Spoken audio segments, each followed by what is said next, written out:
Hello, everyone. I am live. This is Valencia coming to you today. It is Thursday, July 23rd, and I just wanted to just come on here and share with you something that actually has been on my mind lately. And I've been meaning to do a live with everyone regarding my lineage and this Indian quote unquote lineage that I have been working on for like the last 8, 9 months. So, just a quick backstory. Last October, I was getting ready to leave out and go do laundry, and something happened where I wasn't able to um, do laundry and wind up having to stay at home. And something happened with my vehicle. In the meantime, my husband, he was mentioning about looking at Roland Martin. Roland Martin had a group of Black individuals who had won they won something around like the Freedmen's. I forgot the name of the actual tribes, but it was um it was on Roland Martin. And I remember my husband was saying, "Hey, aren't you like Choctaw, your lineage?" Something around that. And I was like, "Yeah." He said, "You should come see this." So I was watching it, and it just fast forwarded my moving towards like my Indian lineage, and actually just really getting the documents and moving forward with that. It's as if the ancestors started speaking through um, through the different avenues of saying, yes, like move forward with this. So when I was a little girl, my mom always told me that our tribe that we were connected to was Choctaw. And she always told me who the line was. And so the oral tradition, normally somebody will pass it down who you're connected to and who's the line that connects you to it. So then that way um, it gives you a way of being able to accelerate and move forth in getting the information and connect you towards that tribe, right? So I been told since I was a little girl. I always knew that my great grandparents were born in Indian Territory in Oklahoma, and we have rich heritage and culture there. So, with that being said, I was like fast forwarded on this journey, right? Of finally getting the documents and doing the homework of the Indian lineage and of my tribe.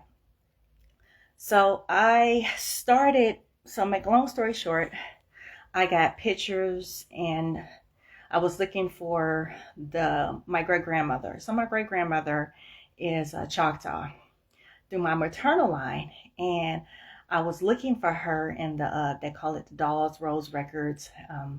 So I was looking for her, and I didn't find her. But fun fact, Oklahoma is really wonderful when it comes to um, keeping up. Oklahoma is really wonderful when it comes to keeping all of the documents and records and so forth, which is great. And I was able to pull up. So when I couldn't find my great grandmother on the rolls, because I didn't find her first and last name, I was able to pull up her mom. So as I pulled up her mother, who is my great great grandmother, I was able to find her mother.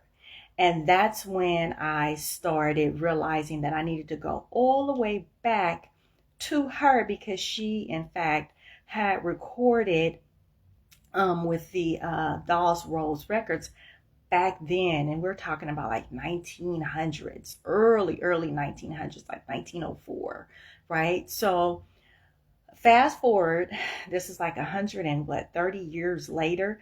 I am in real time feel like I have the same timeline as my great great grandmother speaking to me through these records.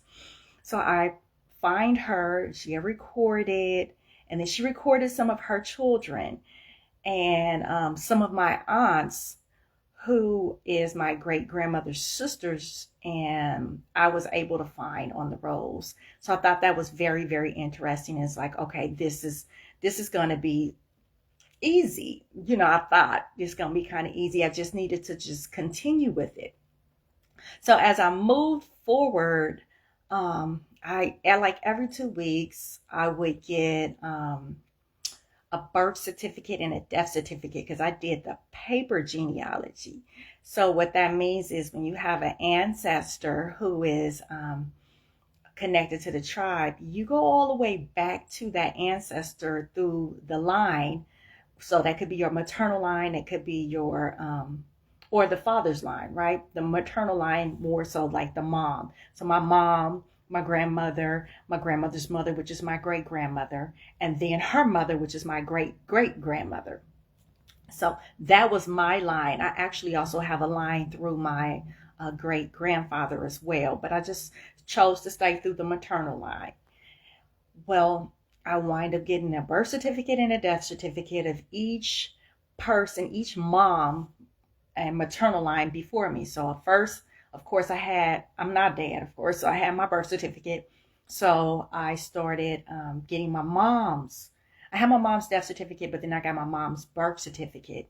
Once I got my mom's birth certificate, then I was able to move forth. And then in the state of Oklahoma, and it's actually through the vital records, you can get birth certificates and you can also get death certificates. So you can do the paper lineage route to go back to your Indian tribe, right? So I got after I did my mom and I had her death certificate and her birth certificate, then I went into my grandmother. And my grandmother was born in Broken Bow, Oklahoma. But remember, back then, and that's all like Indian territory. But when you look, let me just stay stable here. So my grandmother had a death certificate because she died here in Oakland. So I was able to obtain that. And then after that, I went into Vital Records to obtain the birth certificate for her from Oklahoma. Now, this is where it gets very interesting because in Oklahoma, remember, birth certificates didn't start coming out till around,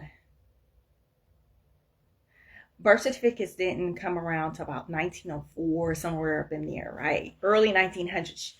And so my grandmother had a delayed birth certificate.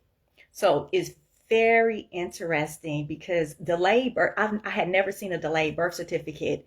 Now, mind you, birth certificates you will see more prominent right now, but back then not so much. So she had a delayed birth certificate because she was born in Oklahoma, right?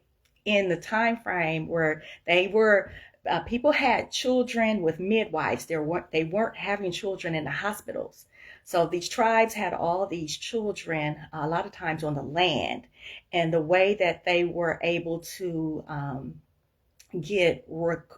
some of them got delayed birth certificates before they left the land and would come into the cities. So the way they would look, try to get their birth certificate, and it would say a delayed birth certificate. Let me see if I can show you what it looks like. Hold on.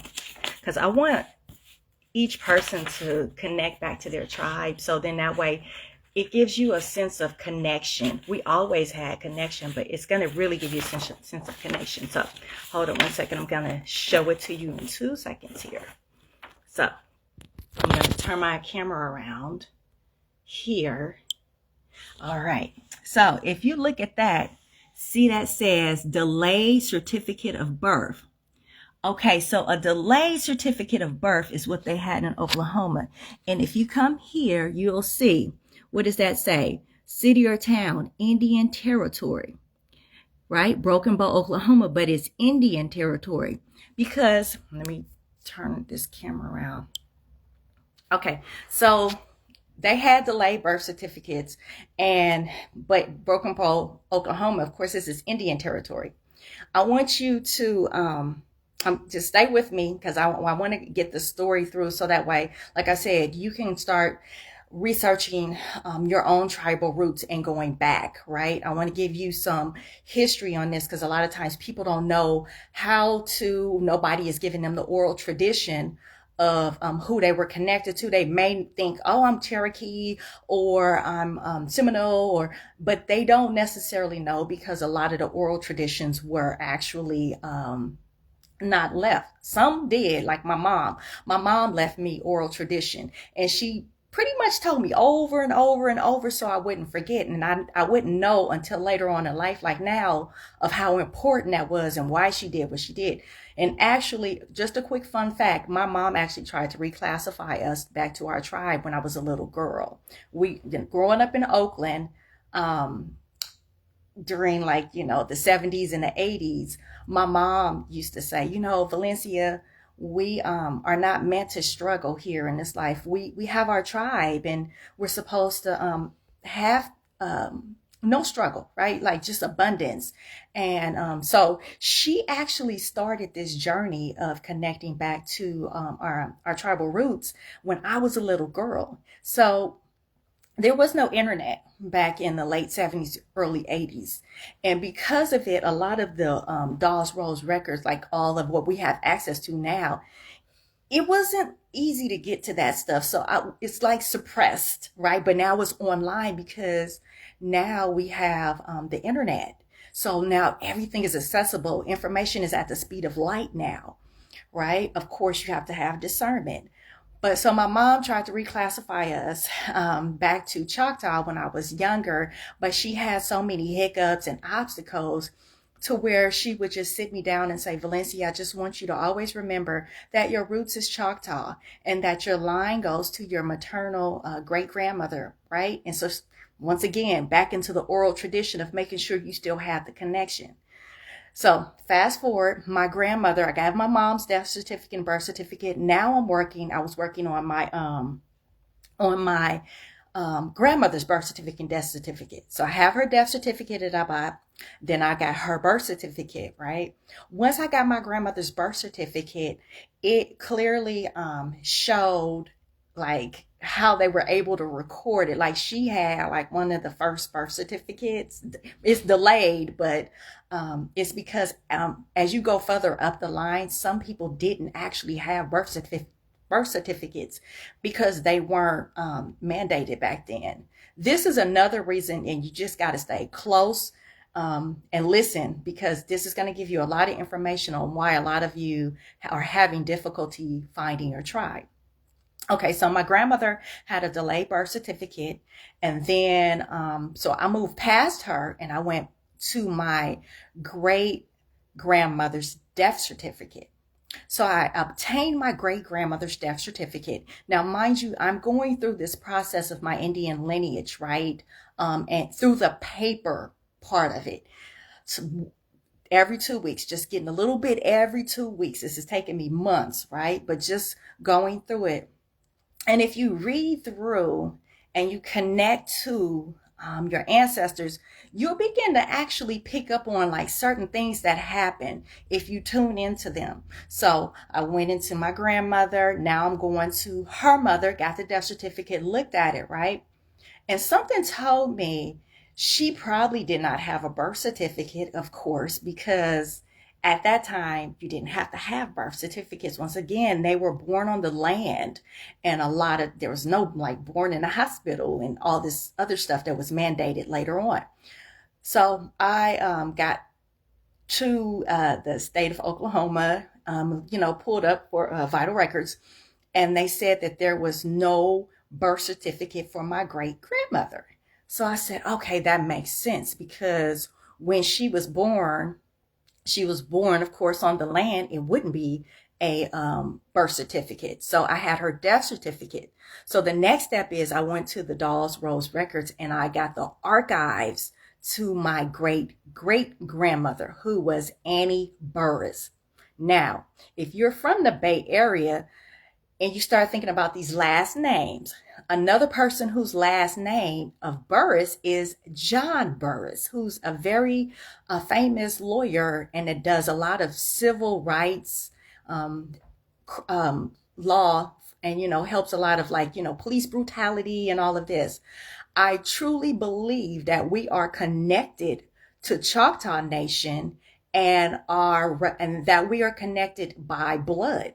Literally, because these names, as you start going backwards, you'll start seeing that all of them will have certain names that's connected to these lands, right? And these Indians were enslaved.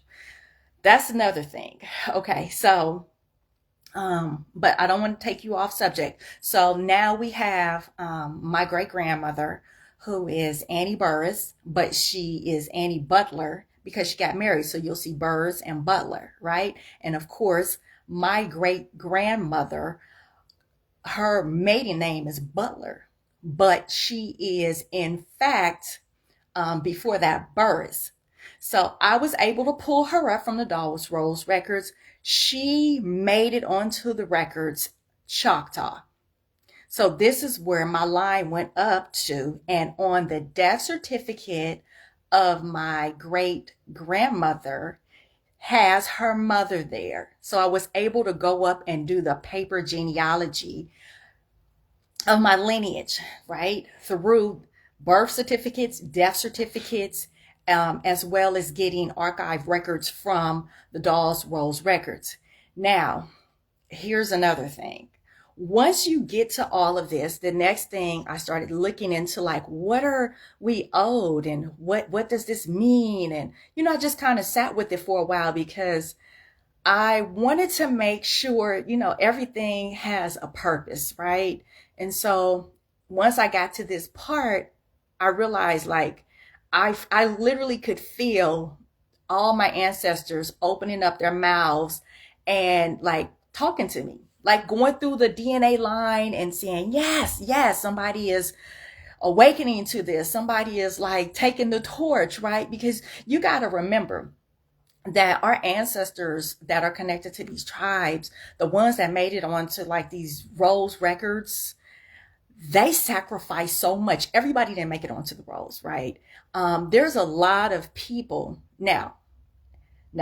This is another thing. As I'm talking into this, there's a lot of people who just passed because there were massive annihilations and genocide that happened to a lot of these Indians, right? A lot of our people didn't make it, and then you got kids that start running around, and it was just a lot that happened in the lines. So sometimes when people say, I don't know where to look, 9 times out of 10, and this is not always, but a lot of people changed their names. So I found out that because you didn't have to go to court to change your last name back then, if children were born to these Indian mothers, right, and they had children, well, when they got married, sometimes they changed the name, and you never will see, because there's, right, no birth certificates. So you will look from the name that they may have had that's passed down,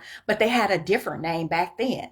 So I found that, like, my great grandfather, his name didn't pull up on the rolls records, and I was like, I know he's Choctaw, but then I started looking for his mother, and once I went into his mother's line past him, I came back to him and realized there's some name changes, last name changes that happened.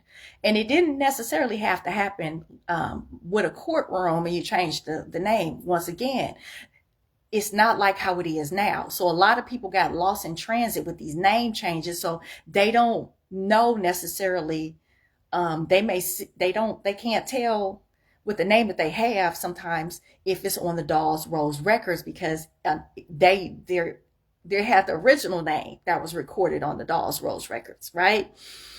I just want to take a second to acknowledge my great grandmother, Annie Burris Butler. I just want to let you know that I love you, and what you did for our lineage is just quite amazing in those times of struggle, and how you made sure that we could come to life knowing that we was Choctaw, and that we had at least got recorded. There are so much that happened.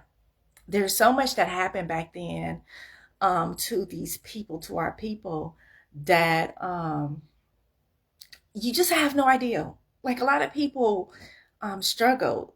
That's why you may have people that didn't get on the rolls records. That don't mean that you wasn't a part of your Indian tribe. That just means that they didn't get a chance to get that done.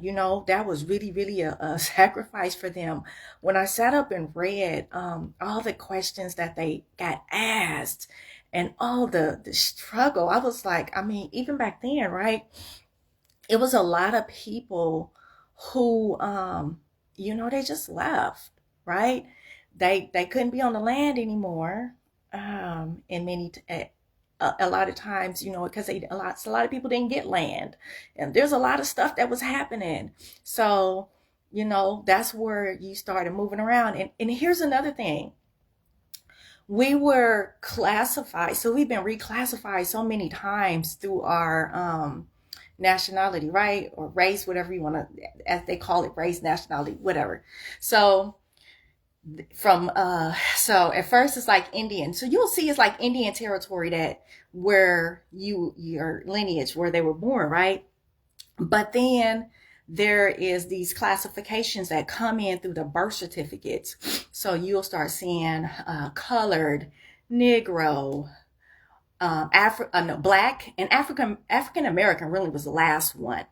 But you got to remember, a lot of these people was already here, and they didn't necessarily come by way of Africa. So, it's when I was growing up, it was not looked upon in a nice way to say that you were like Indian, or people would say, oh, you got a little Indian in your blood, because that was like, oh, you're getting away from your Blackness. And that's not true.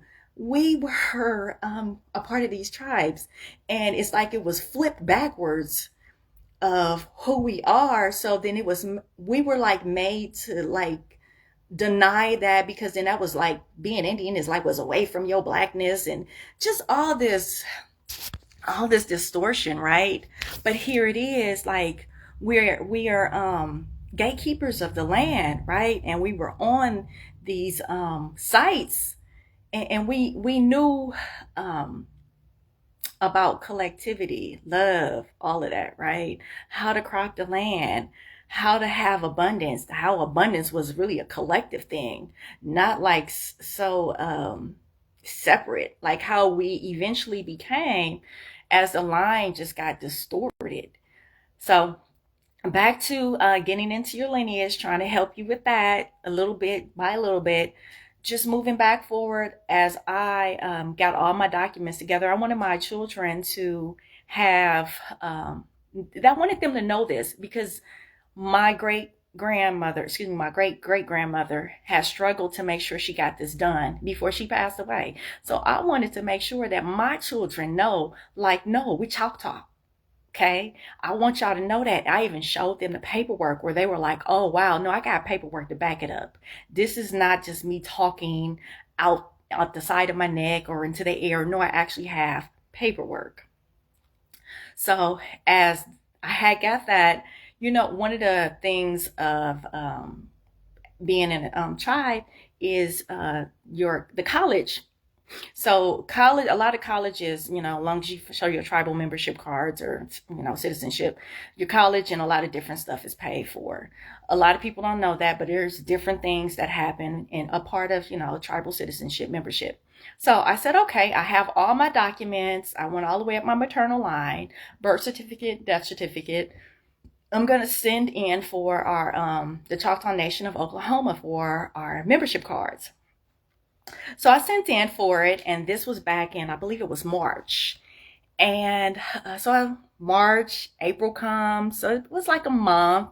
I called and said, hey, I'm just checking in to find out like if you got the paperwork for, all of the documents. I really feel important about moving forward with this step because I feel like my ancestors are, they want to make sure that we have this in our lineage.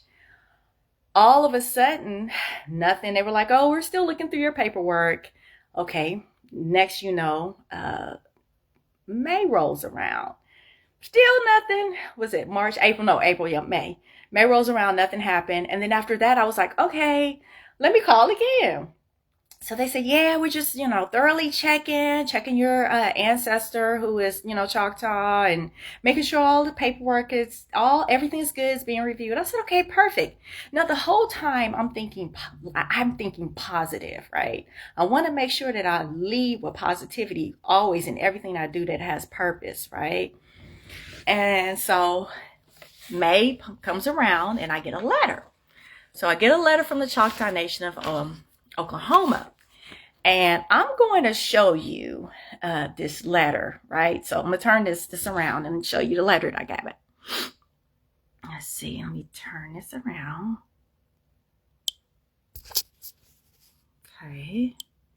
Okay. So this is a letter from the Choctaw Nation of Oklahoma. I hope you can see this. And if you want to comment, feel free to. I'll answer questions as well. So it says Choctaw Nation of Oklahoma, Tribal Membership Department. And it says, it shows their address. And then that shows me, right? Subject, notice of pending information. So it says, hello. This letter, I'm going to turn this around and I'm just going to read it, right? So it says, hello, this letter is to inform you that your application requires additional information to complete processing. So, for me, I'm like, well, what else do they need? I sent a huge, thick packet to make sure that I had all of the genealogy in here. So it says, please be aware you only have 90 days from the date of this notice to submit the requested information. After that, the application on file will be considered final and processed based on the available documentation. So what could this be? I'm thinking to myself, wait a second, I have everything. So here's the reason for more information. Based on the information on the enrollment census card, your ancestor, Annie Butler / Burris, roll number 323, is enrolled without a blood quantum. Per CNO Constitution, which is the CNO means the Choctaw Nation of Oklahoma, Article 2, Section 1, Choctaw by blood means the individual must have a recorded blood quantum on the Dawes rolls to be eligible for membership. So what they're saying is that my ancestor, who is Annie Burris / Butler, has is Choctaw freedman instead of Choctaw by blood, right? I don't know why my phone is vibrating. Hold on.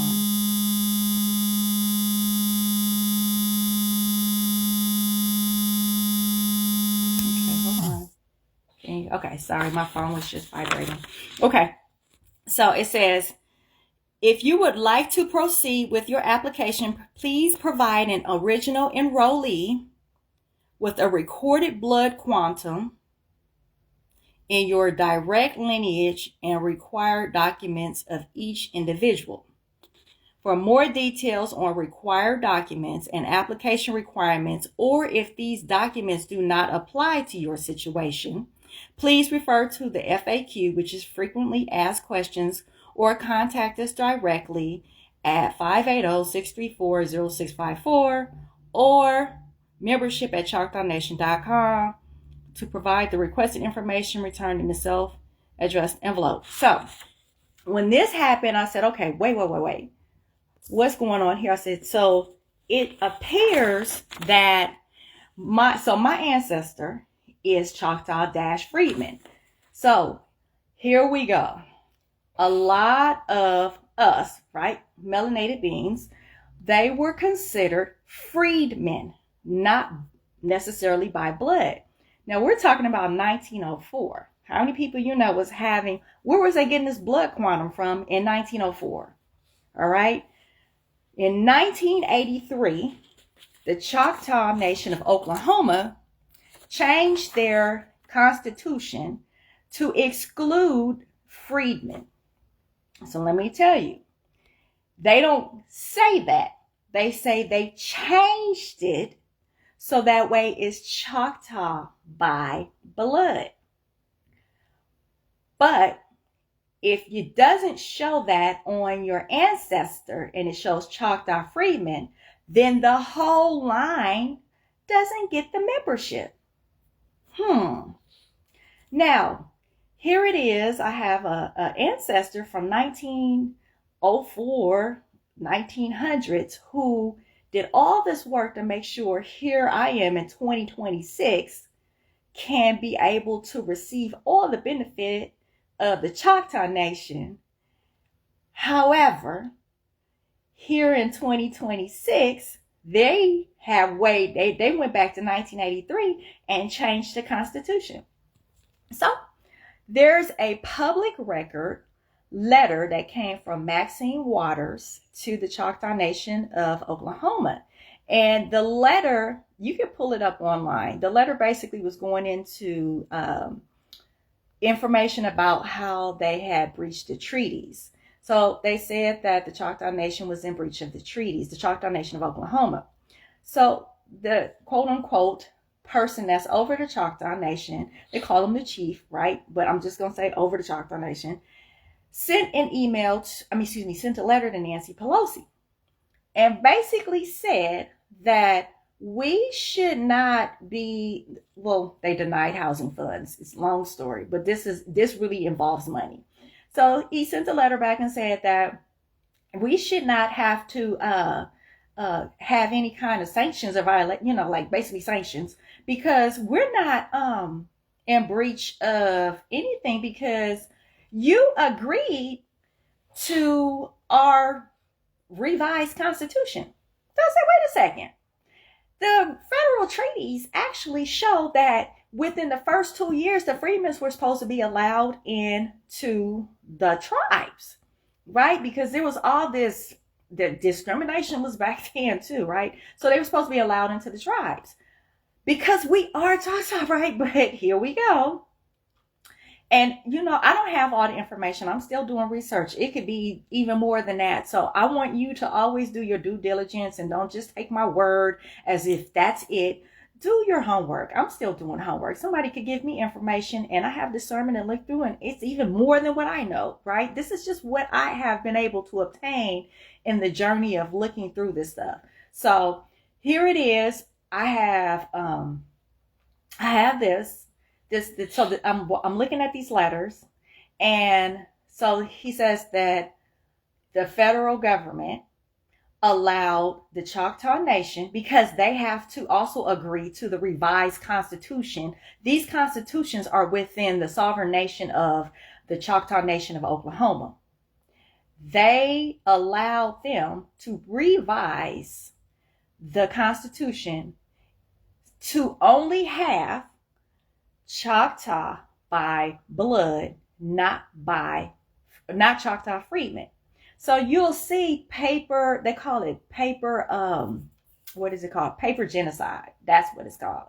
So you eliminate all these people through paper genocide who actually connect, right? But paper genocide was already online. So in 1983, let's think about it. Was the internet around in 1983? I don't recall. And it may have already started, but it wasn't massive and accessible the way it is now. So you can pretty much say it was still somewhat suppressed. So in 1983, you have here something where they go into detail. They go into revising the Constitution, right? So they revised this Constitution. And now all of us no longer is allowed membership in the Choctaw Nation of Oklahoma.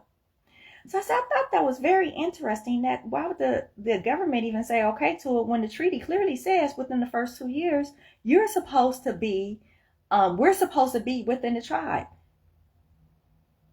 So that's very interesting to me. Anyway, I don't place blame. I'm just speaking the truth of what has transpired, what I have found out, because a lot of people, once you start stepping into this journey of connecting to your lineage and tribes and so forth, you'll start seeing more and more stuff that'll start unraveling. You'll start figuring out, like, what were they going through?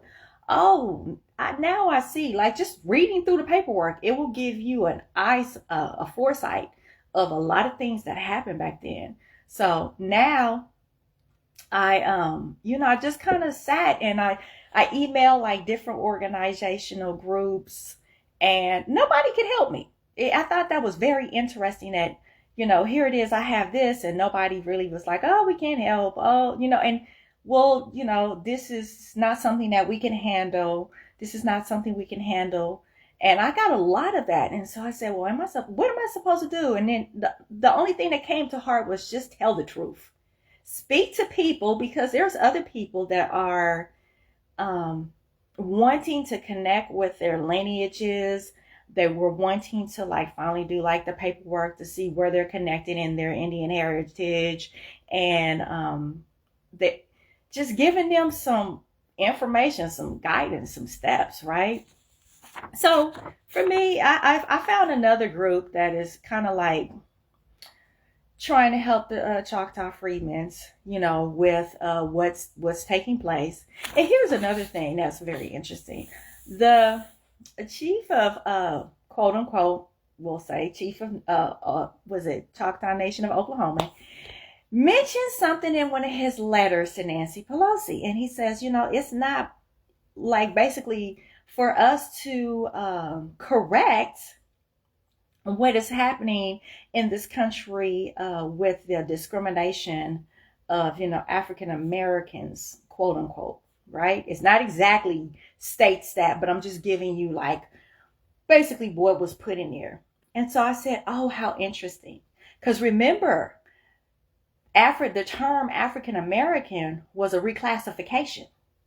Because it was a reclassification, how can we even use that term, right? Because we already know that the indigenous and the tribes weren't African American. As a matter of fact, and I just was looking at something the other day where literally they started pulling out the diaries of some of the Europeans that came here that clearly show that like we was here. You didn't go get us and bring us over here. We were here, right? And we were gatekeepers of the land.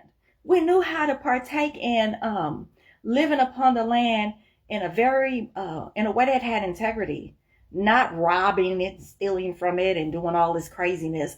We had integrity. We had integrity for ourselves, and we lived by these standards. Some of us that still was able to have our Choctaw grandfathers and grandmothers, you will see the difference of now versus like how we grew up. They still had a lot of the natural way of doing things. They still walked barefoot on the land, right? You'll see that. Like, look at your great grandmother and great grandfathers, the ones connected, if they were Choctaw or Seminole or Cherokee, whatever, whatever the tribe was. Remember how they were, how they walked barefoot, how they were strong in their spirit, how they were so connected to the earth and nature to where they called it a green thumb. They could grow anything and it would grow. They had medicinals that were plants, and they had food that they grew. Even when they left the land and came into the cities, they still had their backyards that were gardens. Their front yards, normally the front porch was a medicinal haven or a medicinal heaven, right? And your backyard was literally a garden. This is how I grew up. I don't know if many of you grew up like that, but you may remember that. And now a lot of that was because that was from the tribe, right? They felt that, and it never left. Even when they were leaving the lands and coming to the cities, they brought that to the cities. So if you are, looking to connect to your Indian tribes, do it. Don't give up. let your ancestors be able to have that release where they can move through you. It's important. It's very important, right? Otherwise I wouldn't be on here live talking to you about this. But I've literally been wanting to do this for like weeks now, and I just hadn't, because it's like, okay, I'm gonna do it tomorrow, but no, today I'm doing it now. So I'm gonna show you another thing that I pulled up. Okay, here it is. It's the Oklahoma Historical Society. See that? And it says, Dear Valencia, your research request has been received. The items marked below will indicate the results of our search and any suggestions we might have for you. And it says the information you requested is enclosed. So now I'm going to take this and I'm going to show you. Now see that? So it shows Zach Butler, right? So Zach was my great grandmother's father. And he was actually a slave. And I found his grave, and it says slave on his grave, actually. It was very interesting. So that's him. Now look at this. So they have like these different things, right? So it says December 15th. What is that? 1903. All right. So it says Annie Butler, Lukfata Indian Territory. So that's my great grandmother. Dear Madam, receipt is hereby acknowledged of your affidavit and that of Jane Butler relative to the death of your husband, Zach Butler. My bad. I'm so sorry. Zach was actually her husband. He was a Choctaw. There you go. See that? Choctaw freedman, which occurred July 23rd, 1902. So he had passed away. Also, your affidavit and that of Jane Butler relative to the death of your daughter, Lizzie Butler, a Choctaw freedman, because Lizzie was also recorded, which occurred January 1st, 1901. And the same being in proper form have been duly filed with the records of the commissioner as evidence of death of the above named person. And here you go. Respectfully, acting chairman. All right. So I'm going to come back to myself. And so Zach was actually, so you see who Zach was. I just read it off to you. And then, but there's also another person that's going to pop up. Okay. So I want to pull up another form for you that's kind of interesting. So look at how these documents look. They're so interesting. So let's look. See that? Department of the Interior, commission to the 5 civilized tribes. Hopefully you can see that. And it goes into the different people, like the different children that she was actually making sure that was on record. So here's Zach Butler, Choctaw freedman. See, that says December 15th, 1902, right? Long time ago. Here's another one. So these are like all of the children, but Zach had died. So this is why this happened. And look at that. Department of the Interior, commission to the 5 civilized tribes, Muskogee Indian Territory, December 31st, 1900. Okay. So here we go. The commission is in receipt of the application for enrollment as Choctaw freedmen of Bertha Butler, the infant daughter of Zach and Ann Butler, born September 6, 1900, and the same being in proper form has been duly filed with the records of the commission, and the child listed for enrollment as Choctaw freedmen. So they put us down as Choctaw freedmen instead of Choctaw by blood. As you know, I was going into detail. That's how you can discern who were blacks versus who weren't. And there can be some people who were Choctaw by blood. It's very interesting. I always wanted to figure out how in the world did you put by blood when we were talking about the early 1900s. Once again, now you see how you have phlebotomists now and they take blood at the hospitals. Who was giving blood back in the 1900s? to say, oh yeah, that blood belongs to the Choctaw, and that blood right there belongs to the Seminoles, and then that blood over there belongs to you know what I'm saying? I was thinking, like, I don't know, that didn't make any sense to me. That's just me, and my opinion is not,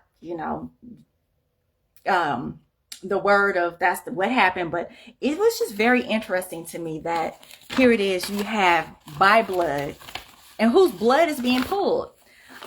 Very interesting. Okay, so let me show you some other things, and I'm gonna get a frame for this, because at the end of the day, for what my great grandmother did for us is just, I commend her. Like, I sit here and I commend her as a woman, as a mother, all of that. Now, here's the Freedman rolls that you will see if you find your people on the Freedman roll. So hold on, let me show it, turn you around. See this? Choctaw Nation Freedman roll. You see that? And this was recorded. Now, if you see, it's like very interesting. See that enrollment date? It says enrollment February 16th, 1904, approved by the Secretary, approved by the Secretary of Interior. All right. Now, see how they have the roll numbers? So that's the Dawes Rolls number. Then you have the different rolls right there. And then you'll have the names. So Zach died, right? Zach, he died. And look how young he was. He was really young, right? And it shows, that's why he has a thing through it. Now look, slave of Peter Pitchlynn. See that? Peter Pitchlynn. And then it has remarks right there. All right. So it even says, so he was a slave of Peter Pitchlynn. Now, you go down here, you start seeing my great grandmother, Annie, and she started recording her children, right? To make sure that they were on the rolls. And she went all the way to make sure that they had the full enrollment, which is a lot. Trust me, it's a lot of people that didn't get on the rolls, right? So, and then it shows, this says some of the dates of born and enrolled and so forth right here. So I'm going to actually get what do you call it? I'm going to get a custom frame for this, because this is just it just totally amazed me. Like, I got goosebumps when it came, because I was like, oh my God, like, we're talking about almost 200 years ago, right? This is amazing. You're literally, like, in real time talking to your ancestors by these documents. Okay. So I have this, and I say to you, I'm going to say to you that move forward and finding out who your tribe is. I actually was looking at somebody else's information, and I was having difficulty finding their tribe, because, like I said, a lot of people died. So when they died, the kids got reclassified. So the children got reclassified into colored, Negro, Black, as well as, you'll see the last one, which is the African American. But for the most part, this why it got really difficult. I'm live. That's why it got really difficult to actually find some of your people, because if they moved along, and if you, like, children actually skipped states back then. I know it's probably hard to believe, but little children did skip states. That means that they moved, right, and went to other states. Yes, they did. And for me to think about it now, of someone is like, God, somebody like 10, 11, 12 years old is going from one state line to another. I couldn't even, I couldn't even imagine that, skipping a state line, but it happens. So it happened, right? back then. So that could be an issue with you trying to actually find your lineage and so forth. But feel free to share this video. It may be long, but I just wanted to get information out. It's not perfect because we are on this journey of like reconnecting. So that way, as we go forward with purpose, right? And we know that these are our ancestors. You know, no longer is it where, oh, you're trying to get away from your quote unquote blackness. That's not true. Like, we have these tribes we're connected to, all of us, so much that my husband was telling me, we were talking, and years ago when we went to travel to New York, he liked some clothes that was like, you know, moccasins and like Indian type attire. And you may like stuff like that. And it's because it's not just because you just like it, it's because you connected through your tribe. Your DNA is like waking up saying, it's seeing something that resonates within the DNA where it's like, oh, that's like culture, like back to your tribe, right? It's not just new. It's really there. It's already been there. It's just coming through the line, through your lineage. So you'll get a lot of answers from things. Like, I got a lot of answers about why now in this lifetime, the energy that I held from my ancestors, why it was so strong of how I was feeling in my life. And I thought I was like playing out this role in just my life and that's it. No, that's not true. You're carrying on the energy, all these different incarnations and going back to the ancestors. You're carrying on all that energy from there at that time frame to now. And a lot of it really is just so your ancestors are coming and pulling you so you can release what they did not release back then. A lot of times it was trauma. Just imagine getting killed. I can't imagine that. Like getting killed and trying to and having to leave the land that you've had generations of being on and keeping up and caretaking, and now you're just being thrust somewhere else, and or people invading the land and not sharing. See, an invasion is one thing, right? And that's when but you don't want to be here together. So invasion is like, no, we're killing you, you know, the genocide. So a lot of us carry that genocide in our day-to-day lives now, that trauma, and it's time to be released.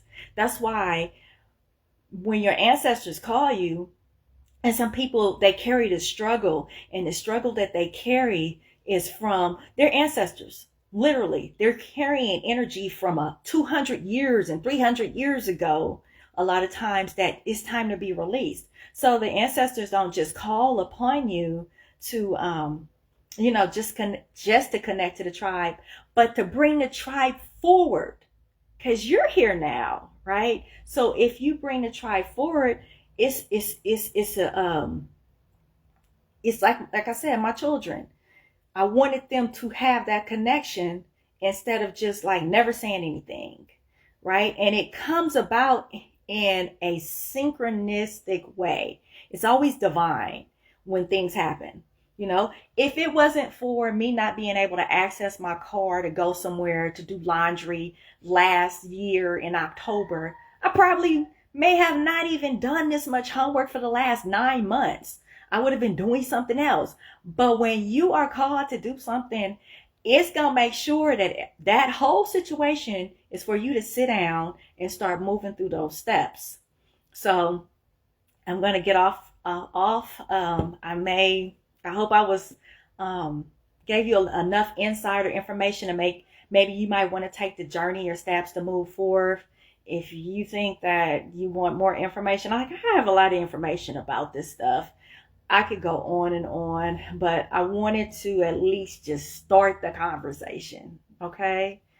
All right. Here's to you connecting to your tribes. I think my cousin on here. Hey, Jay. Yes, you probably get to see all the paperwork because you are connected to the lineage as well, which is super cool. Hi, Eddie Ed. I remember Hayward High, class of 94. Well, look, I'm saying my age. But I remember you. It's good to see you on here. It'd be nice for you to, connect to your tribe. I don't know if you already know who your tribe is, but just like taking the steps to connect and sharing with others and everything. And you probably will find out as you connect to your tribe, why in this lifetime certain things that you like or certain things that you feel, how it's connected all the way back. You may be able to get some insight on that. So just move forth with that, because all of us are literally connected. Like if you go back 9 times out of 10, you are connected all the way back. Just keep going back. You may just embark on it, and there's always somebody in your family who has all the knowledge and history that keeps it alive. Find them and start asking them questions. Who is this? Where did they live?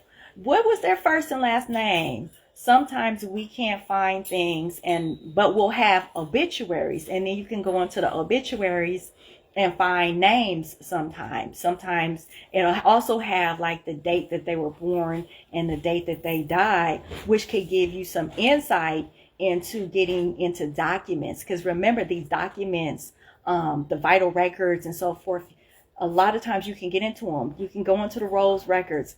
Just you just do your research, do your homework, one step at a time.